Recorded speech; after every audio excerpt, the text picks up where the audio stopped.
Bahlil Lahadalia mengatakan jika Presiden Prabowo Subianto memerintahkan agar harga bahan bakar minyak alias BBM, aturan larangan supporter tandang pada Super League 2026-2027 akan resmi dicabut.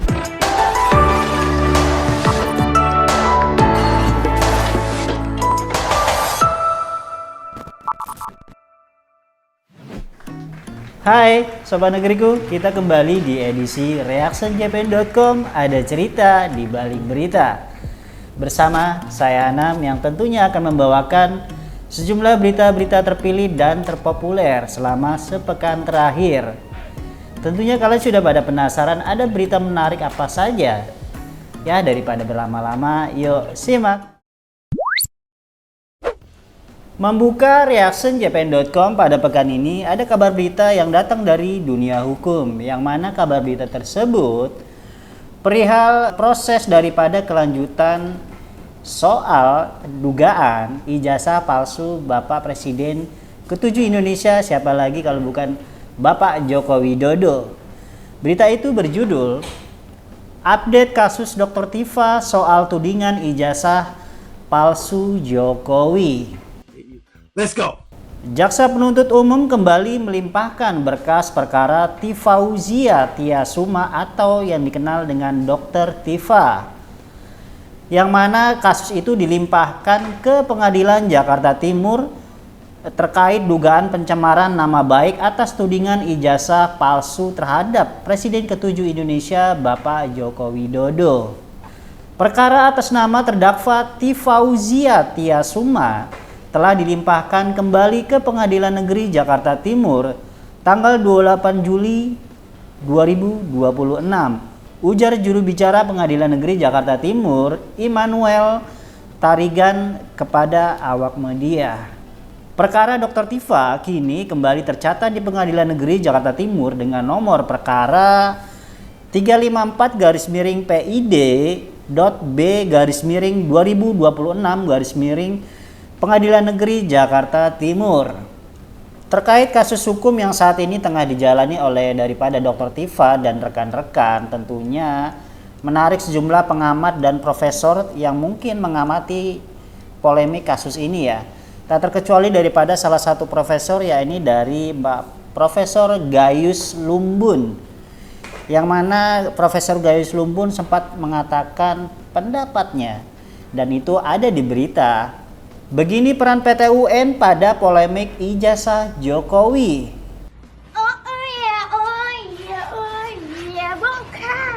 Guru Besar Universitas Krishna Dwipayana atau yang disingkat UNKRIS, yakni Profesor Gayus Lumbun, mengatakan polemik dugaan ijazah palsu terhadap Presiden Joko Widodo tidak dapat dilihat hanya dari persoalan keaslian suatu dokumen. Menurut Gayus, persoalan tersebut juga berkaitan erat dengan proses administrasi yang melatar belakangi penerbitan dokumen daripada Bapak Joko Widodo.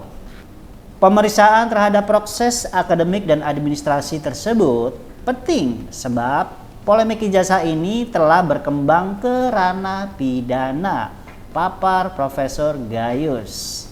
Adapun perkara ijazah Jokowi ini telah menjerat Roy Suryo dan Dr. Tifa terkait dugaan fitnah, pencemaran nama baik, serta pelanggaran Undang-Undang Informasi dan Transaksi Elektronik atau yang disingkat Undang-Undang ITE.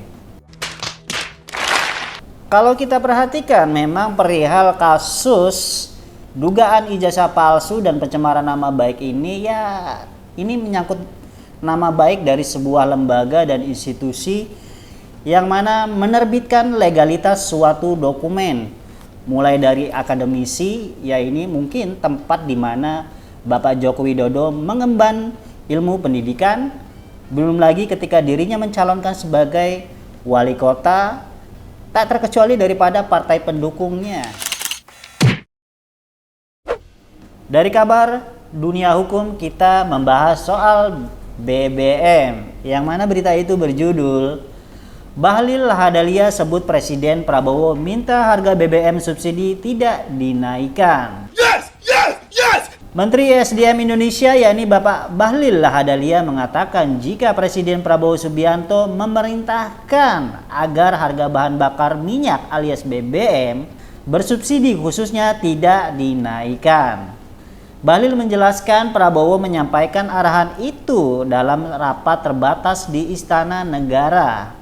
Rapat itu juga ternyata dihadiri oleh Kepala Badan Pengendalian Pembangunan dan Investigasi Khusus atau BAPISUS, Bapak Aris Marsudianto dan Kepala BP BUMN sekaligus Chief Operating Officer atau COO dan Antara Indonesia Bapak Doni Oskaria. Kami juga membahas terkait dengan perkembangan harga minyak dunia yang terus terjadi dinamika yang sangat tinggi. Arahan Bapak Presiden memerintahkan agar menjaga harga BBM subsidi untuk tidak dinaikkan, papar Bahlil. Good job. Arahan yang disampaikan oleh Bapak Presiden kita, Bapak Prabowo Subianto, agar harga BBM subsidi tidak dinaikkan sebenarnya ini suatu hal yang positif ya. Mengingat jika ini sampai dinaikkan akan berpotensi memicu gejolak di tengah masyarakat kita saat ini. Yang mana bisa dibilang BBM bersubsidi ini sangat penting bagi masyarakat kalangan ekonomi ke bawah. Tapi untuk non subsidi pun banyak masyarakat yang mengatakan masih bisa dibilang sangat berat.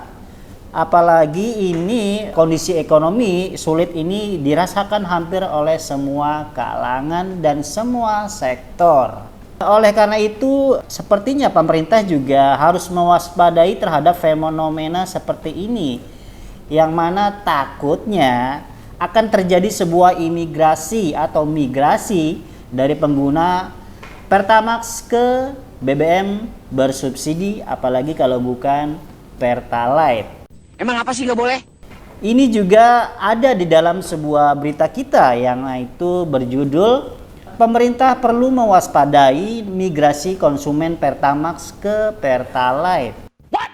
Terkait kekhawatiran adanya migrasi pengguna Pertamax ke Pertalite ini ternyata membuat sejumlah pengamat menyampaikan pendapatnya.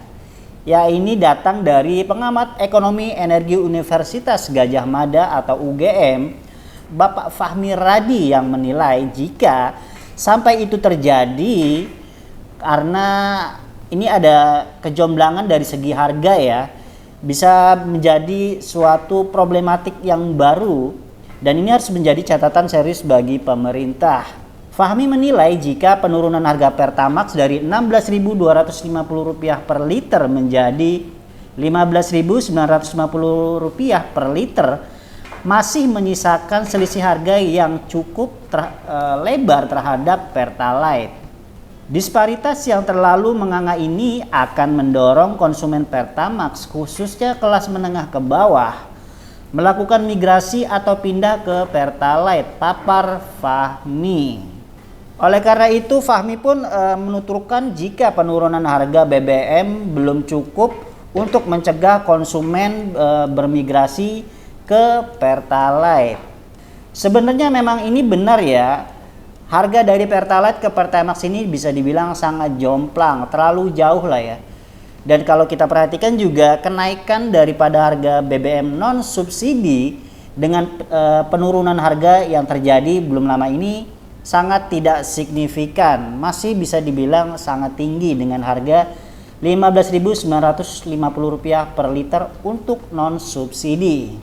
Berbicara soal BBM non subsidi dan BBM subsidi, ini ada kabar berita soal penjelasan dari pihak Pertamina. Beritanya itu berjudul Penjelasan Lengkap Pertamina Soal Penurunan Harga Pertamax.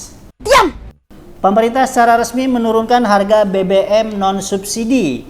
Ini BBM yang pastinya di luar Pertalite ya. Communication Pertamina Patraniaga, Kitty Andora menjelaskan penurunan BBM mengikuti ketentuan dan arahan pemerintah. Di samping itu, tetap juga dengan memperhatikan daya beli masyarakat kita saat ini dan juga mendukung ketersediaan pasokan BBM secara nasional. Penyesuaian harga BBM non-subsidi juga mempertimbangkan perkembangan harga minyak dunia, nilai tukar rupiah, serta memperhatikan daya beli masyarakat, ujar Kitty. Dengan penyesuaian tersebut, harga Pertamax Turbo turun dari Rp19.300 per liter menjadi Rp18.300 per liter untuk saat ini ya. Kemudian ada juga harga daripada Pertamax Green 95 yang turun dari harga Rp17.000 per liter menjadi Rp16.000, tepatnya Rp16.600 per liter. Disusul dengan harga Pertamax Ron 92 yang turun dari harga Rp16.250 per liter yang saat ini tercatat menjadi Rp15.950 per liter. Penjelasan yang disampaikan dari pihak Pertamina terkait penurunan harga BBM baik yang subsidi juga non-subsidi ini tentunya menjadi angin segar bagi kita semua. Kita doakan saja semoga harga BBM dapat kembali ditekan dan normal ya. Yang mana masih bisa kita rasakan Pertamax pada saat kemarin di angka Rp13.000. Kita doakan harga Pertamax dan yang BBM lain kembali stabil dan normal. Dari angin segar soal penurunan harga BBM, ada juga kabar segar lainnya yang datang dari dunia olahraga. Yang mana kabar itu datang dari dunia sepak bola tanah air. Berita itu berjudul Larangan supporter tandang dicabut, Persija versus Persib dan derby Jatim jadi pengecualian. Aturan larangan supporter tandang pada Super League 2026-2027 akan resmi dicabut dengan sejumlah ketentuan yang berlaku. Direktur Utama I-League, yaitu Bapak Ferry Paulus mengungkapkan bahwa larangan tersebut masih berlaku untuk beberapa pertandingan yang mana melibatkan tim dengan rivalitas yang tinggi.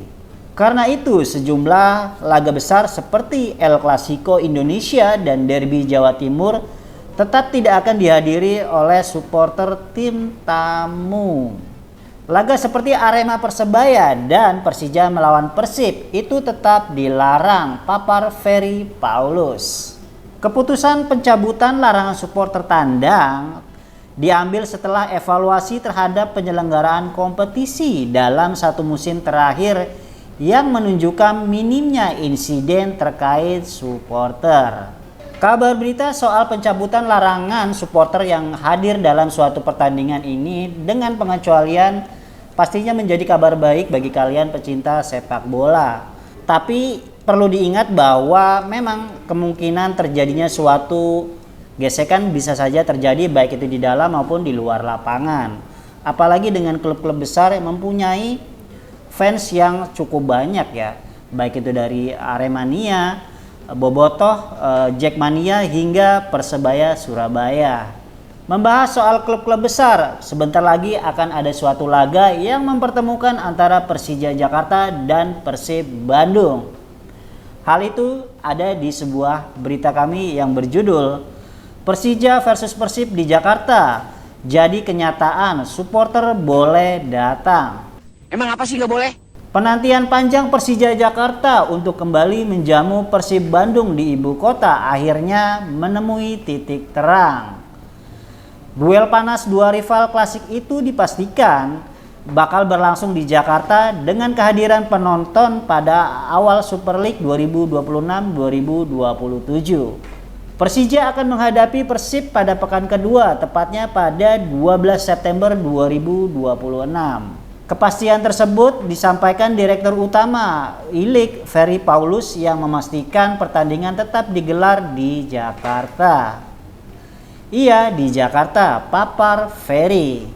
Bukan hanya soal lokasi, Ferry juga memastikan laga yang selalu menyedot perhatian besar tersebut bakal digelar secara terbuka alias tidak digelar secara tertutup.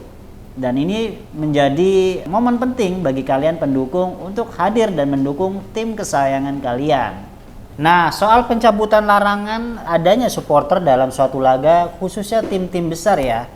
Ini ada pesan yang disampaikan oleh FIFA yang terjadi dalam berita kami, ya ini. Supporter diminta tetap patuhi keputusan FIFA selama Super League. Let's go. Kabar besar datang menjelang bergulirnya Super League 2026-2027. Setelah 3 musim supporter dilarang melakukan perjalanan tandang, kebijakan away days akhirnya mendapat lampu hijau dari lembaga resmi sepak bola, yaitu FIFA. Direktur Utama I-League Ferry Paulus memastikan jika FIFA telah memberikan restu agar supporter kembali bisa mendukung klub kesayangannya secara langsung di markas lawan. Namun, kebijakan tersebut ternyata tidak berlaku secara mutlak. Ingat ya, tidak mutlak. Ada sejumlah pertandingan yang tetap masuk kategori terlarang. Laga dengan tingkat rivalitas tinggi dan pertandingan yang dinilai beresiko berdasarkan informasi keamanan masih bisa digelar tanpa kehadiran supporter daripada tim tamu. Perjalanan panjang ya, perjalanan panjang yang sudah terus kami deliver, khususnya tahun terakhir ini. Bisa dibilang beberapa persoalan-persoalan kaitannya dengan supporter away ini bisa dibilang sangat minim, ujar Ferry. Kabar baik soal diperbolehkannya supporter daripada tuan rumah mendukung klub kesayangannya, tentu ini menjadi angin segar. Dan semoga sepak bola tanah air dapat kembali berjalan secara suportif dan tidak diwarai dengan kejadian-kejadian ataupun gesekan-gesekan antar supporter ke depannya. Itu dia 5 berita menarik yang kami sajikan dalam edisi reactionjpn.com pada pekan ini. Untuk kalian jangan sungkan-sungkan untuk like, comment, share, dan subscribe akun JPNN dan akun YouTube kalian subscribe.